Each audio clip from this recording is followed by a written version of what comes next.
I released my first project as an independent artist and oh my fucking god was it crazy। अब usually first step होता है कि तुमको lyrics लिखने होते हैं या फिर तुमको रिकॉर्ड करना होता है एज एन आर्टिस्ट, बट क्योंकि मेरे सिर पे कीड़ा चढ़ा था कि मेरे को ही अब अपने प्रोजेक्ट प्रोड्यूस करने हैं, मैं इस मिक्सटेप की प्रोडक्शन में भी इन्वॉल्व था। तो सबसे पहला step for me was making the god damn beat. पहले तो it took 6-7 beats to figure out the 3 beats जो मेरे को अच्छी लग रही हैं। आई रोट ओवर इट, मेरे को अच्छा नहीं लगा, फिर स्क्रैप करा, फिर वापस लिखा, फिर अच्छा नहीं लगा, फिर स्क्रैप करा, फिर अच्छा नहीं लगा, फिर स्क्रैप करा, फिर जाके कुछ लिरिक्स सही लगे मेरे को तो फिर मैं रिकॉर्ड करने बैठा, फिर वो टेक अच्छा नहीं लगा, फिर रिकॉर्ड करा, फिर वो अच्छा नहीं लगा, फिर रिकॉर्ड करा, फिर वो अच्छा नहीं लगा। इस प्रोसेस में मजा आ रहा था लेकिन दिमाग भी उतना खराब होता जा रहा था। मैं जस्ट लेटने जाता था, मेरे दिमाग में आता था कि नहीं यार मिक्स उतना पंची नहीं है, थोड़ा पंची बना सकते हैं भाई इसको, भाई वापस उठा, वापस बैठ गया एंड अपने दोस्तों को स्पैम पे स्पैम कर रहा हूँ कि ले भाई ये वाला मिक्स सुन के बता, ये वाला मिक्स सुन के बता, ये वाला सुन के बता। And I am not kidding, अगर वो आधा घंटा भी लेट हो जाते थे सुनने में, उस टाइम तक उनके पास एक नया मिक्स आ जाता था। And I am not joking when I say I have at least 10 to 12 mixes of every single song. अब इसके बाद मिक्सिंग मास्टरिंग भी मेरे को ही करनी है तो वो भी करी बैठ के, तो इतना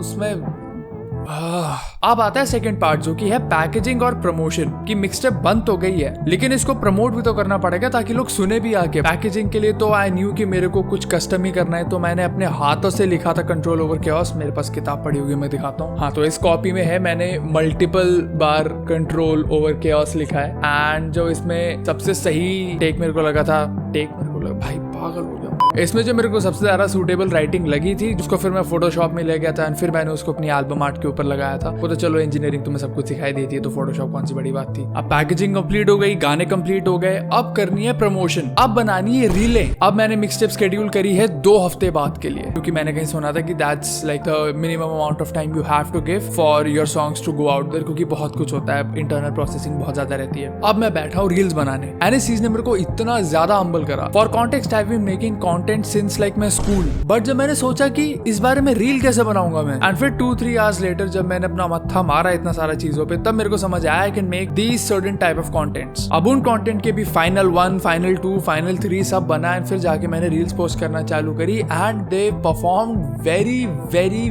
बैडली। फिर मुझे समझ आया कि ये भी काम नहीं करेगा, अपनी गेम को और ज्यादा स्टेप अप करना पड़ेगा। फिर थोड़ी सी हाइप बनी। फिर जब मैंने अपने कंटेंट को डिस्ट्रीब्यूशन सर्विस पे शेड्यूल करा, मैंने एक प्री सेव लिंक बनाया, उसको अपने बायो पे डाला एंड सारी रील्स को उस तरफ पॉइंट करा कि तुम मेरे प्री सेव लिंक पे जाओ एंड मेरी मिक्सटेप को प्री सेव कर सकते हो। And I got 2 pre saves, जिसमें से एक मैं ही था। मजा आया भाई, इट वाज क्रेजी भाई। मेरे को समझ नहीं आया कि कुछ हो रहा है, मेरे को समझ नहीं आ रहा क्या, पर कुछ हो रहा है। अब इवेंचुअली मेरे को लगा कि ठीक है 24 तारीख को शेड्यूल है मिक्सटेप निकलने को, 24 तारीख को सबसे पहले मैं ही सुनूंगा मेरी मिक्सटेप को। It was schedule for midnight, तो मैं 12 बजे तक बैठा। जैसे ही 12 बजे भाई मैंने रिफ्रेश करा सब कुछ और मैं गया अपनी मिक्सटेप सर्च करने में एंड भाई मिक्सटेप ही नहीं दिखी क्योंकि वो रिलीज ही नहीं हुई है। But still, भले ही being an independent artist has so many ups and so many downs, I still prefer it over a job any day. Though I would like more stability, but सब कुछ मेरे हाथ में नहीं है. But hopefully, touch wood, अभी तक mixtape आ गई होगी और तुमको यहाँ पर लिंक दिख रहा होगा. If you are into hip hop, you can give it a listen. मैं चलता हूँ फिर से देखने की मेरी रील्स कैसा परफॉर्म कर रही हैं.